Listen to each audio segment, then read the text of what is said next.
La petite fille but une gorgée d'eau et cracha un requin d'eau géant qu'elle pouvait contrôler à volonté. Ses camarades de classe n'étaient pas ordinaires non plus. Le garçon avait un cou extensible de 99 mètres et un corps en caoutchouc, ce qui lui permettait d'étirer et de rétracter n'importe quelle partie de son corps. Il y avait aussi la fille. Sa voix était très particulière et elle pouvait contrôler n'importe quel objet en étendant le bras. Il s'avérait qu'ils étaient tous des enfants de super-héros, et tous les enfants de cette classe possédaient leur propre super-pouvoir.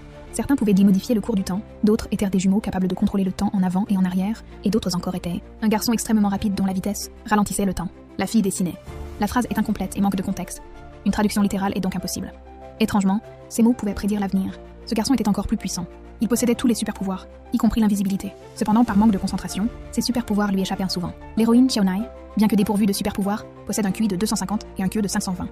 Ces enfants, malgré leur pouvoir quasi omnipotent, sont emprisonnés dans cette salle de classe. 2 jours auparavant, des extraterrestres ont envahi la Terre, et leurs parents, en tant que super-héros, ont mené la nation dans la lutte pour protéger la planète. Cependant, faute d'unité, tous les super-héros ont été capturés par les extraterrestres. Pour protéger leurs descendants, les héros ont confiné tous les enfants dans un abri. Mais pour sauver leurs parents, Xiaomei décide de s'échapper avec ses amis